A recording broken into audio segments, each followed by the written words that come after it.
You are not trapped. You're not a victim.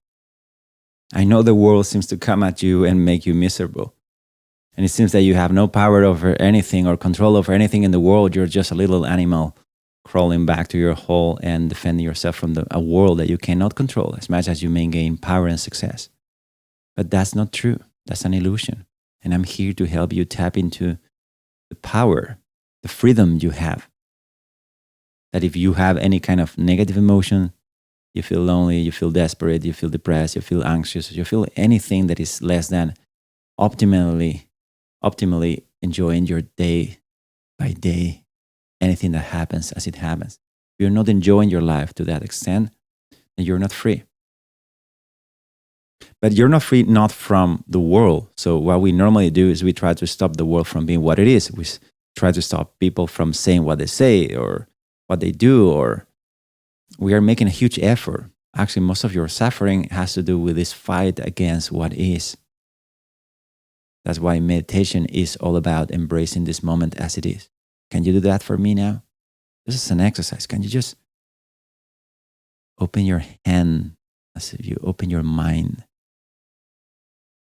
and let go of all the fight? Let go of all the struggle. And if you do that long enough, if you sit to meditate every day, you're going to start realizing that actually you are projecting things into the world. And this is one way subjectively, like psychological, like how you interpret things. But if you take literally what interpretation means, you can go through, for example, imagine a flower or this screen, what you're seeing right now. You're seeing a guy, but in order, you say, yeah, you will have half of the world here looking at the screen and everybody will say, yeah, that's a guy talking. But actually, that's an interpretation. But it's happening really in front of you, outside of your eyes, if you wanted to think in a more literal way.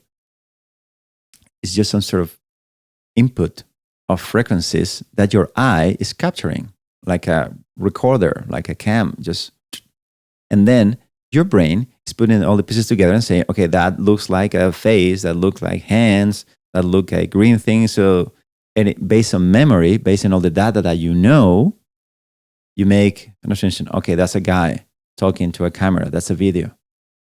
But you see how profound your interpretation of the world goes. So it's not just your personal opinion about things.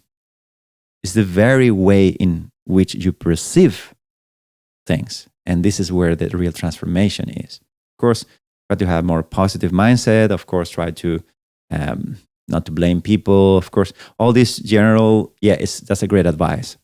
But if we go deeper into meditation, you're going to start observing the subtle and quick associations your mind makes. Your brain specifically makes this association based on your past memories and all this.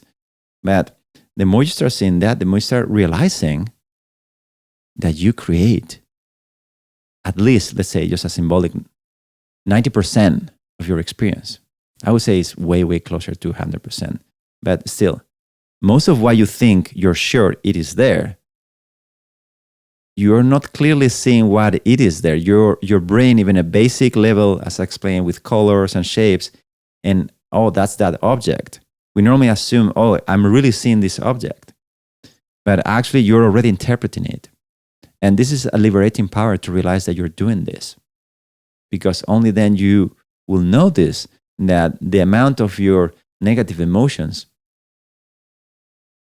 the amount of the negative emotions you experience in your day is pretty much correlated with the amount of data processing and interpretation you have in your mind and your ideas about everything. No, I don't like this. No, I like that. Oh, I'm afraid of that. Oh, all that. It just happens. So what? But you don't have to take it as real. It's just the more and more you go close to find out what the reality of this moment is, the more you notice that even what you thought is your person is more like a character in a movie. It's just kind of happening. You just have the impression that you're doing. But are you? Well, at first it looks like that, right? Oh, I did that. But that's normally when it happened and you just realize later. But you start zooming in. That's what meditation is. It's a opportunity to actually observe and research directly, moment by moment, what's happening. And the more this gap of your awareness of what's happening, the smaller it is, the quicker it is, sharper it is, the more subtle it is, the more you're going to realize that actually there's a natural flow to everything. And only when you resist it, you suffer. So instead of thinking, your mind tells you, oh, you have to earn more money. You have to change this, change that. And one day in the future, maybe you will be happy. Well, hopefully you know that that doesn't really work at all. So the more you start closing this gap, the more you start seeing all this processing of that attitude and realizing you can choose to be free from that. You can choose to experience this moment free from that. You can choose reality. It seems to be a choice because you think that you're someone. But the truth is that it's just happening. You're just recognizing yourself beyond what you think as a person, your name, your history, how old are you, where do you live, all that stuff. It's a person, it's a character you're living. You're way more than that. You're deeper than that. But you can only find this if you very carefully analyze and observe this moment as it is. And little by little, you get to a more essential level of moment by moment, quicker perception, unfiltered, raw understanding of what is here and now without filtering. So you realize that you have apparently the choice to keep on following that reactions and all your suffering and all your negative emotions, but you have the choice not to. And I know for many people this is a little too much, but that's why I insist meditate, and this option will become more and more available. And you will find yourself, no, I'm not going to do that. I'm not going to ruin this moment just thinking of things that are just imagining worries, imagining possible horrible things happening. No, I'm just going to enjoy this moment as it is. And the more you do that, the more your life is peaceful, the more you enjoy your life. And certainly, the more you react differently to people, circumstances, the more empowered you are. And yes, your life changes, but that's a consequence. That's like an echo. That's not where the focus should be here and now and what's happening as it happens. And for that, you're going to find the distortion of your mind thinking about a lot of things. That's where I always recommend to go through a process of mental stabilization. Otherwise, all these insights and all these things, you will see many videos of people talking about this and that and reality and what is not real and all that. But that doesn't really convey into your true experience unless your mind is calm enough to integrate that information. If you're restless and anxious all the time, if you're in fear, as much as you hear that information and you some way know it's true, you won't be able to assimilate it, integrate it in your life. That's why it's so important to clean your mind, to open your perspective, and just to stay here. First, exercise. Can you stay here without being pulled away by your thoughts? Because you can't. If your thinking is pulling you out, my friend, that is the thing you actually have to do. It's not the world that is making you suffer. So make the apparent choice as a person to decide to empower yourself by catching up all this cascade of interpretations in your life and just catch it right as it happens, which is another way of saying be present. But don't let your thought interfere that. That is free of thought. That presence has no mental elaboration. It's very important that you get to that. Otherwise, as much as you hear this, as much as you read books, it just won't really integrate in your life as an experience. You won't be able to tap into your own real freedom, your enlightenment.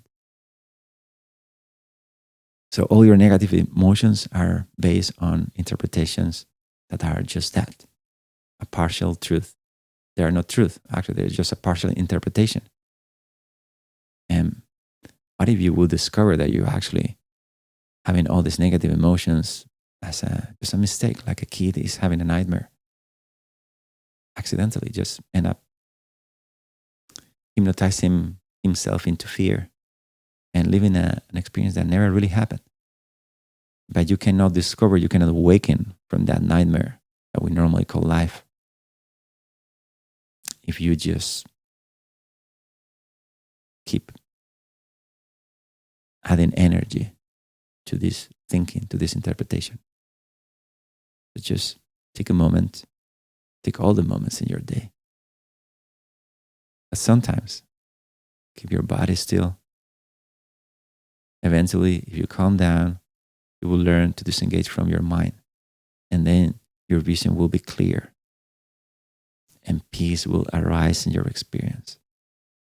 Love and beauty will arise in your experience naturally, not because you believe something, because it's the nature, because it's the truth. Not looking for an experience, but just resting in what is. The good news is what is, the way it is actually perfect. But to fully realize this, you need to be completely disengaged with your personal narrative, your stories in your mind. You need to do that by meditating, by letting that go. Just staying there. And at some point, this becomes the place where you live. And every day in your life is transformed into an endless flow enjoyment.